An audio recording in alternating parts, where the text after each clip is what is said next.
Hey there, it's Joe. Sorry. You guys like zoos?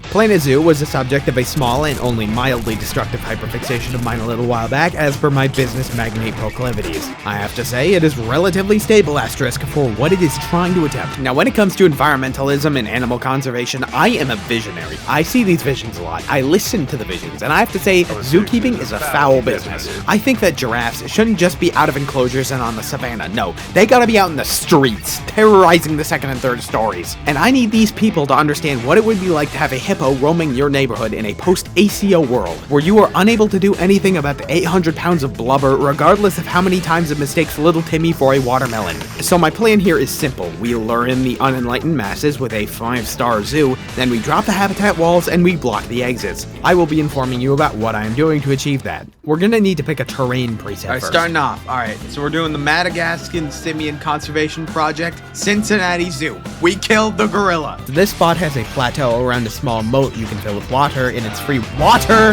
You can fill it with water! The lake of boiling piss. I made it again. Visitors come in on these teleporters over here, so we're gonna need to connect that building to this plateau. Giant bridge it will be then. Now these pop-ups over here are keen to inform you about the need for staff buildings. Rule is that guests don't like being near those, and they don't like seeing them. Conventional wisdom dictates building a walkway off the beaten path into a small village which centralizes all of them, but even then you're still going to need a couple more at different points of the zoo anyways. So you could erratically have them scattered around on a case by case, but I don't believe in indirect bush beating, so I'm gonna build a huge hall of staff to get started. Here it is, the monolith. To start the zoo, we're gonna need something cheap and low maintenance. If my staff can't keep track of a tortoise, then I'm having my budget cuts start with their 401ks. Speaking of my staff, we need a janitor, a vet, a keeper, and 2 vendors to manage the burger and soda shops, the latter of which will have that soda be shot out of their eyes like a horned lizard.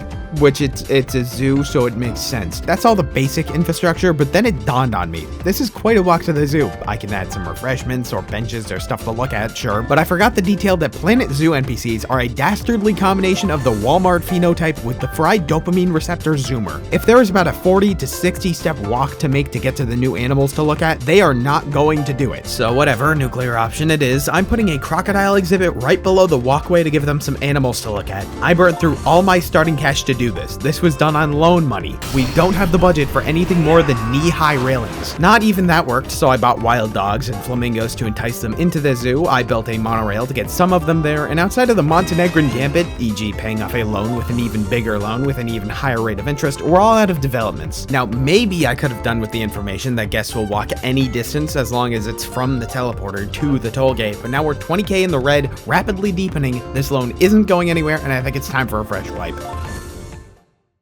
Attempt 2. Let's try that again. Alright, much more apt name here. Let's rock. My genius plan this time. We take this and we move it over the moat. Yes, I know, genius. Time to put the tort back in. Now we're gonna want to get him to 100% welfare. Does it matter to me? No, don't be stupid. But it apparently does to guests, and they'll spend more money with the peace of mind that the turtle has adequate grass distribution. So make an adequately durable barrier big enough to fulfill land requirements, then maybe fulfill climbing requirements and or swimming requirements, throw in food, water, and shelter so they don't die, fulfill the terrain requirements by painting the floor with different soils, then throw in some regional plants.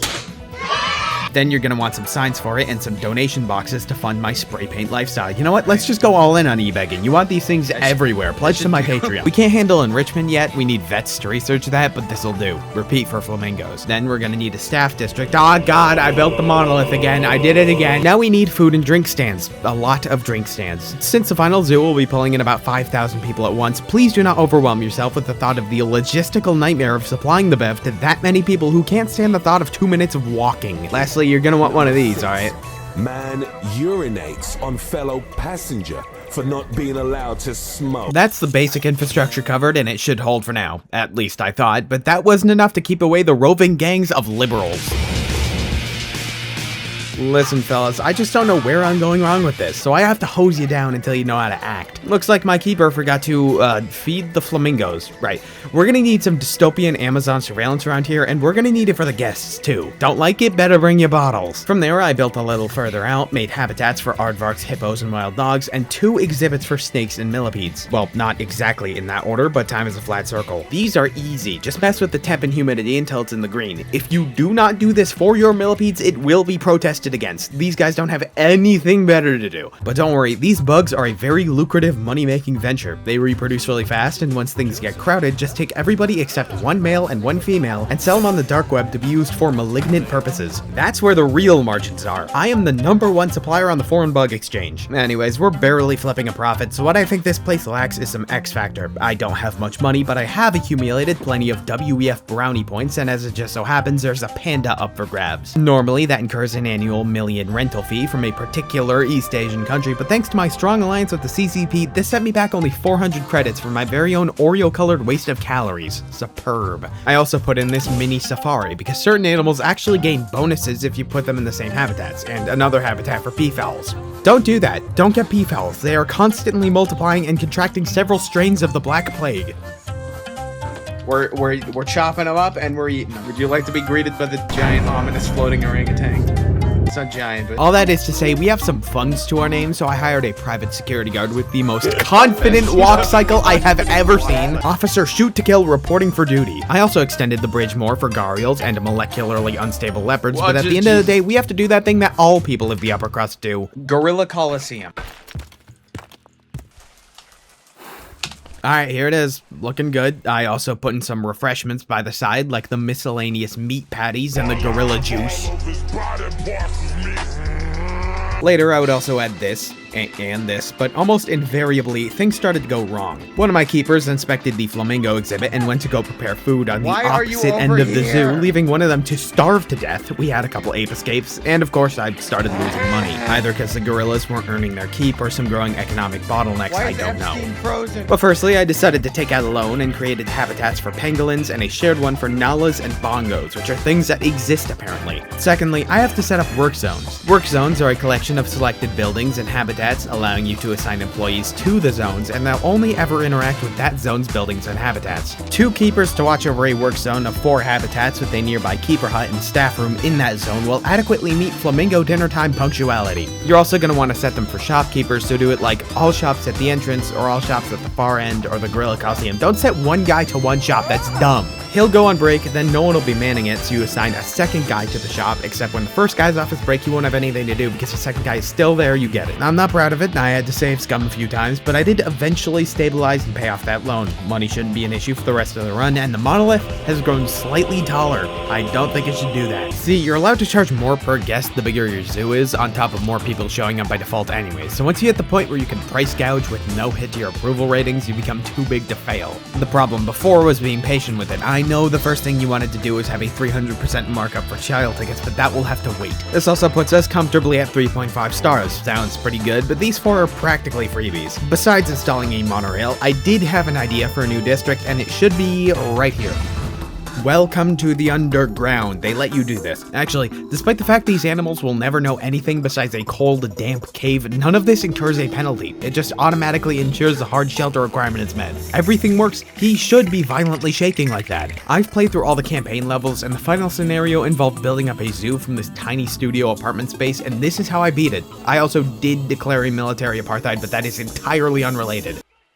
See, you're initially hired by this guy, but then he's presumed dead, so his enterprise is swooped up by a hedge fund manager who's directly responsible for 72% of all child slavery, whom you work for until you can build your own zoos, eventually resulting in a Cyberpunk 2077-esque corpo war. Don't worry about the details, it's not about those. Point is, it works great, and the best part is we have all the staff infrastructure down here too, so these employees will never see the sky or their families ever again. How's it going, hideous ground person? Welcome to the workforce. They seem to be extremely enthusiastic considering the circumstances. We got gators, giraffes, and later bonobos, lemurs, and a herd of subterranean elephants. But overall, that should be good enough on the animal front. It's time to start meeting the requirements for the 5 stars, so we're gonna need more shops. How does this make you feel? But on top of guest happiness being determined by a few other things, there's also a disconnected meter for education. Guests that get educated more spend more money. It's like how college would work if they educated you. Max level education is a problem requiring a brain-melting level of micromanagement that I will do later. You wanna see the pandas? This is also around the time I renamed the zoo to a common sentiment. The moat isn't gonna fill itself. While I was installing an underground restaurant and a butterfly walk-through greenhouse blueprint I had lying around and totally made myself, I still had to make sure the animal habitats were running smoothly. This of course meant hosing down the cats and tossing in new animals to stop the gene line from Habsburging, but on top of that, the less sociable animals have stress stats. Now unfortunately we don't have horse Prozac, a reoccurring issue in my life, but I did research these one-way walls, which are too brittle to be used everywhere, so much like SeaWorld, ignore it. This is also taking so long, most of the original animals I bought are dead, and I did have to perform some cover-ups. No one can find out about this. But my last idea for an expansion involves everything behind this giant ice wall. We got more tortoises, we got lizards, and we got bears. Functionally, these are all the animals we're gonna need. Animal conservation and animal ratings are at 5 stars. I click 3 buttons, so marketing is 2, and now we just need happiness and education. Mario. Happiness is determined by amenities. We need rest spots, I've successfully modified the bench to be anti-homeless. lavatories, miscellaneous things like selling umbrellas, deterring crimes, and making sure there's rides available. And if there's not a Chili's location within a quarter-mile of a guest position, they will be getting a refund. So I put down 2 new restaurants, dozens of shops for street food, and an entire train. Now for education. I have animal talk points at every habitat with space, and also 2 separate tours. You can put down as many billboards or speakers as you want, sure, but we have money, so why not hire a comical amount of educators? Not only do they man those talk points and tours, but they also roam around and stop random guests to inform them about the nearest animal. Wow, that sounds absolutely awful to get involved in. I put a bunch of info shops around too, but education is gonna take a while to kick in. But even after lowering the prices of all the shops and ticket prices and whatever, happiness is still gonna be a climb. That might be because sometimes they get mad over nothing and I can't do anything about it. Like, how does this sound?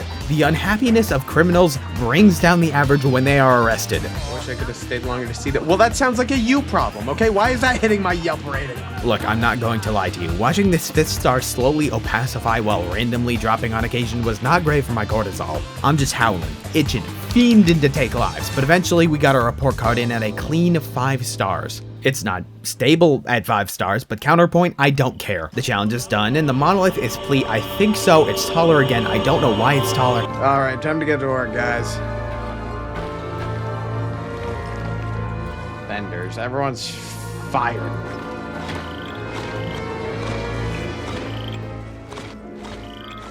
They can still leave? That's not happening.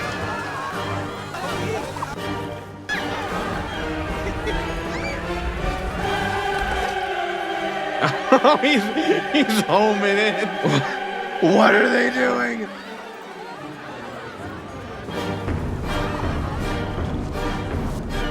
How did they even get here? Oh, what's the matter? Didn't protest hard enough? Where are they going?